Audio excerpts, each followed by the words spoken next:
नमस्कार दोस्तों, स्वागत है आप सभी के अपने इस YouTube चैनल आयुर्वेदिक उपचार में। दोस्तों, टूथ कैविटी, दांतों में सड़न या फिर दांतों में कीड़े लगना, ये एक ऐसी समस्या है जो समय के साथ साथ बढ़ती जाती है और आगे चलकर असहनीय दांतों के दर्द की वजह बनती है। दांतों में जब कैविटी जमना शुरू होता है तो शुरुआत में दांतों पे लगे यह काले दाग की तरह से नजर आता है। अगर इस पर ध्यान न दिया जाए तो ये धीरे धीरे बढ़ने लगता है और दांतों के इनेमल लेयर में बढ़ करके ये धीरे धीरे दांतों में छेद कर देता है। ज्यादा गंभीर स्थिति हो जाने पर या फिर इन्फेक्शन फैल जाने पर सड़न के अलावा आपके दांत को निकालने की भी स्थिति उत्पन्न हो जाती है। कोई और रास्ता बचता नहीं है, लेकिन फिर भी कुछ असरदार उपाय के जरिए गंभीर से गंभीर सड़न और दांतों में लगे कीड़े से पूरी तरह से छुटकारा पाया जा सकता है। ये वो तरीके हैं जिनसे पुराने समय के लोग डेंटिस्ट नहीं होने पर अपने दांतों से संबंधित सभी बीमारियों का इलाज किया करते थे। दांतों में सड़न या कैविटी की जो मुख्य वजह होती है वो है हमारे मुंह में होने वाले बैक्टीरिया यानी कि सूक्ष्म जीवाणु, जिन्हें हम अपनी सूक्ष्म आंखों से नहीं देख सकते हैं। हालांकि ये बैक्टीरिया जन्म से ही हमारे मुंह में होते हैं, लेकिन जब हम दांतों की देखभाल में लापरवाही बरतना शुरू करते हैं तो मुंह में जमे इन बैक्टीरिया की वजह से सड़न होने लगती है। खाने में हम कभी भी कुछ काले रंग का नहीं खाते हैं, रोजाना ब्रश भी करते हैं, लेकिन फिर भी दांतों में ये काली सड़न आती कहाँ से है और यह ब्रश करने के बावजूद भी क्यों नहीं निकलती? हमारे दांतों में भी जो बैक्टीरिया होती हैं उन्हें दो चीजें सबसे ज्यादा पसंद होती हैं, शुगर और कार्बोहाइड्रेट। जब हम चीनी से बनी हुई चीज़ों का ज़्यादा मात्रा में सेवन करते हैं या मैदे से बनी चीज़ों का सेवन करते हैं जो कि दांतों में चिपकते हैं, ड्राई फ्रूट्स या मूंगफली इत्यादि का सेवन करते हैं, तो मुंह में मौजूद बैक्टीरिया इन्हें खाकर एक प्रकार का एसिड छोड़ते हैं जिन्हें लैक्टिक एसिड कहा जाता है। ये वही एसिड है जो हमारे दांतों की परत को धीरे धीरे गलाना स्टार्ट कर देता है और सड़न पैदा करके जगह को काला बनाना स्टार्ट कर देता है। इसीलिए कहा जाता है कि ज़्यादा मीठा खाने से दांत सड़ जाते हैं और एक बार दांतों में सड़न या कीड़े लगने स्टार्ट हो जाएं तो थोड़े समय के लिए मीठा और दांतों में चिपकने वाले पदार्थों को पूरी तरह से बंद कर देना चाहिए। मीठे से हमारे दांतों को इस कदर नुकसान पहुंचता है जैसे कि जन्मदिन पर आप रात को केक खाकर बिना कुल्ला किए या बिना ब्रश किए सो जाते हैं तो आपके साथ आपके दांतों में मौजूद बैक्टीरिया भी उस केक का भरपूर आनंद उठाकर मात्र एक ही रात में दांतों में सड़न की शुरुआत कर देते हैं। जिस तरह से शुगर और कार्बोहाइड्रेट इन बैक्टीरियाज को बेहद पसंद होते हैं, वैसे ही ऐसी कई नेचुरल चीजें हैं जिनसे इन्हें पूरी तरीके से खत्म भी किया जा सकता है। आइए सबसे पहले जानते हैं कुछ बहुत ही असरदार नुस्खों के बारे में जिससे दांतों में हो रही कैविटी को तुरंत रोका जा सकता है और बढ़ रहे कीड़ों से पूरी तरह से छुटकारा पाया जा सकता है। इसके बाद हम बात करेंगे कैविटी के कारण अगर दांतों में छेद हो गया है तो उसे ठीक करके इनेमल लेयर को कैसे रिकवर किया जाए और साथ ही अगर दांतों में तेज दर्द हो तो दर्द से तुरंत राहत पाने के लिए क्या क्या किया जा सकता है, ये जानना बहुत जरूरी है। और एक काम और कीजिए कि प्लीज वीडियो को लाइक, शेयर और कमेंट जरूर कीजिए ताकि अन्य लोगों तक पहुंच सके, हमें बहुत खुशी होती है।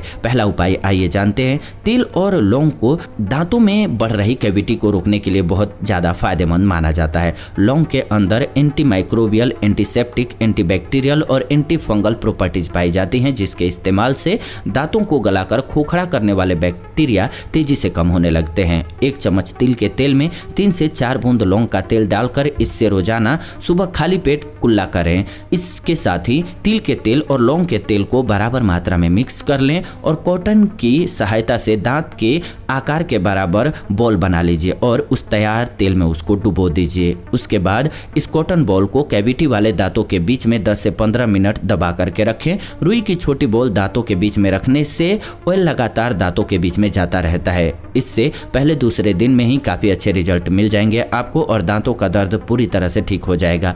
दिन भर में 2 से 3 बार इस प्रक्रिया को अपनाने के लिए एक छोटी सी प्लास्टिक की डिब्बी में 3 से 4 लौंग के तेल में भिगोई हुई कॉटन बॉल को अपने पास रख लीजिए और हर बार खाना खाने के बाद कुल्ला करके इसे 10 मिनट के लिए अपने दांतों के बीच में दबा लीजिए। इस तरह से यह बढ़ रही सड़न को दुगनी रफ्तार से ठीक कर देगा। और तिल और लौंग का तेल चाहेंगे तो आपको किसी भी आयुर्वेदिक दवाई की दुकान से या पंसारी की दुकान से आसानी से 30 से 40 रुपए में मिल जाएगा। और अगर आप चाहें चाहें तो इसे ऑनलाइन भी खरीद सकते हैं, आसानी से मिल जाने वाली चीज़ है ये। लहसुन भी दांतों में बढ़ रही कैविटी को खत्म करने के लिए बहुत फायदेमंद होती है। 3 से 4 लहसुन की कलियों को बारीक काट लीजिए और इसमें एक चुटकी सेंधा नमक यानी कि रॉ सॉल्ट या पिंक सॉल्ट मिला करके अच्छी तरीके से मिक्स कर लीजिए। इसे अपने सड़ल वाले दांतों के बीच में 10 मिनट के लिए दबा करके रखें। रोजाना सुबह शाम एक बार ऐसा करने से दांतों में लगे बैक्टीरिया खत्म हो जाते हैं और दांतों का कालापन पूरी तरह से दूर हो जाता है। दांतों में होने वाले हर तरह के दर्द से छुटकारा पाने के लिए फिटकिरी का इस्तेमाल करना सबसे बेहतर माना जाता है। चाहे दांतों में सड़न हो, मसूड़ों की कमजोरी हो, नया दांत आ रहा हो या फिर कोई दांत आपका टूट गया हो, तो हर तरह की स्थिति में फिटकिरी का इस्तेमाल करना दर्द को ठीक करने के लिए बहुत अच्छा होता है। इसका इस्तेमाल करने के लिए 1 कप पानी में एक फिटकिरी के टुकड़े को 1 से 2 मिनट के लिए रख दीजिए। इसके बाद इस पानी को चम्मच से हिला करके इसमें डाली गई फिटकिरी को बाहर निकाल लीजिए। तैयार पानी को अपने मुंह में रख करके 3 से 4 मिनट के लिए घुमाते रहिए। इस प्रक्रिया को दिन में 2 से 3 बार दोहराइए। लगातार ऐसा करने से 4 से 5 दिन में ही गंभीर से गंभीर दांतों के दर्द की समस्या पूरी तरह से ठीक हो जाती है। अगर आपके दांतों में कैविटी की वजह से छेद हो गया है तो कालापन हट जाने के बाद भी दांतों में छेद रह जाता है। इसे भरने के लिए बहुत जरूरी है कि अपनी डाइट में कैल्शियम, मैग्नीशियम और प्रोबायोटिक्स के साथ ही फैटी एसिड्स का भरपूर मात्रा में सेवन करें, क्योंकि यह सभी चीजें दांतों के इनेमल को तेजी से रिकवर करने में सबसे ज्यादा फायदेमंद होती है। कैल्शियम और मैग्नीशियम के लिए रोजाना रात को दूध का सेवन करें और दिन के समय कम से कम 1 कटोरी दही का सेवन करें। इन दोनों में ही विटामिन डी, कैल्शियम और मैग्नीशियम की मात्रा काफी ज्यादा होती है। दूध में कैल्शियम की मात्रा तेजी से बढ़ाने के लिए हफ्ते में 3 बार 1 चुटकी खाने वाले चूने का इस्तेमाल कर लिया कीजिए। गर्म पानी के साथ भी कर सकते हैं, चावल में भी डाल सकते हैं। इसके बाद जो चूना पान में डाला जाता है उसी का इस्तेमाल कीजिएगा। ध्यान रखिएगा खाने वाले चूने का ही बस इस्तेमाल करना है। अगर दांत ज्यादा गल चुके हैं तो इसके लिए कैल्शियम, मैग्नीशियम और प्रोबायोटिक्स के सप्लीमेंट्स का भी इस्तेमाल किया जा सकता है। सप्लीमेंट्स को अपनी डाइट में शामिल करने से गले हुए दांत भी बहुत तेजी से ठीक हो जाते हैं और साथ ही इनका कोई साइड इफेक्ट भी नहीं होता है। और वैसे तो दांतों में जब छोटा सा काला निशान दिखाना स्टार्ट हो उसी वक्त से सतर्क हो जाना चाहिए। लेकिन अगर दांतों में सड़न या कैविटी जमा हो चुकी हो तो दिन में 2 बार ब्रश करना स्टार्ट कीजिए। खाने के बाद कुल्ला कीजिए। खाने में मीठी चीजें जितना कम हो सके उतना कम कर दीजिए और ऐसी चीजें बिल्कुल मत खाइए जो दांतों में चिपक जाती हों। भोजन के बाद कोई भी खाने का अंश आपके दांतों में चिपका हुआ नहीं रहना चाहिए। खाना खाने के बाद तुरंत कुल्ला करना स्टार्ट कर दीजिए। इसी बचे हुए भोजन के अंश में जो कि आपके दांतों में बच जाते हैं, यही बैक्टीरिया और सड़न पैदा करने के कारक है। पानी का ज्यादा से ज्यादा सेवन करें। धूम्रपान, तंबाकू या गुटखा इत्यादि जैसी चीजों से दूरी बनाए रखें। घरेलू उपाय के साथ साथ अगर आप इन सभी सावधानियों का भी ध्यान रखते हैं तो दांतों में सड़न और कैविटी की समस्या बहुत कम समय में ही बिना डॉक्टर की मदद से भी पूरी तरह से ठीक हो सकती है।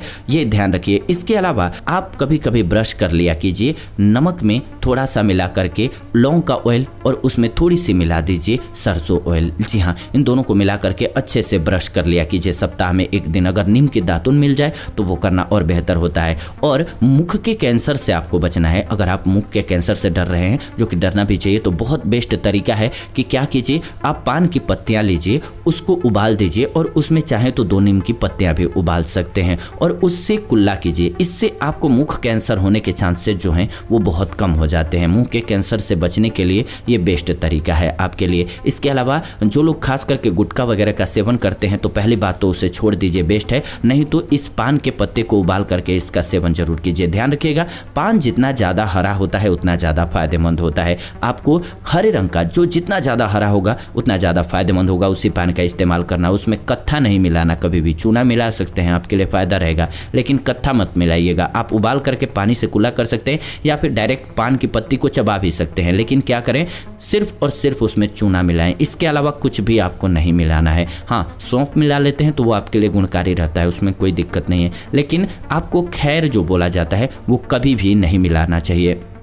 महर्षि वाग्भट्ट जी ने बताया हुआ है अष्टांग हृदयम बुक में कि पान का पत्ता हमारी सेहत के लिए बहुत फायदेमंद होता है। उसका रस अगर पेट में जाए तब भी फायदेमंद है। आप थूक देंगे तो भी आपको मुख के बैक्टीरिया को खत्म करके मुख की सफाई करेगा, मुख के दुर्गंध को दूर करेगा, पायरिया को दूर करेगा। बहुत अच्छी औषधि है, क्योंकि बैक्टीरियाज को मारेगा तो आपके कैंसर की भी समस्या नहीं होगी। लेकिन ध्यान रखें, जब इसमें आप खैर मिला देते हैं तब कत्था मिला देते हैं, ये बहुत ही खतरनाक बन जाती है और आपके कैंसर को दुगनी रफ्तार से बढ़ाने लगती है। एक तरफ दुगनी रफ्तार से कैंसर को खत्म करती है जब इसमें नहीं मिलाते हैं आप कत्था, तो और कत्था मिला देंगे तो वही आपके लिए जहर बन जाता है। ये समझना बहुत जरूरी है। ऐसे ही विरुद्ध आहार में भी होता है। तो विरुद्ध आहारों के बारे में हमने बताया हुआ है इस चैनल पे, आप जरूर उस वीडियो को देखिए जिसमें हमने बताया हुआ है कि किन चीज़ों को किस चीज़ के साथ नहीं खाना चाहिए। क्योंकि हम सभी बहुत सी चीज़ें हैं जो पौष्टिक समझते हैं और खाते हैं, जैसे कि दूध हो गया, प्रोटीन वाली चीज़ है, इसको खाते हैं और केले को साथ में मिक्स कर लेते हैं, या फिर किसी भी प्रकार के इसके साथ नमकीन खा लेते हैं या खट्टा खा लेते हैं,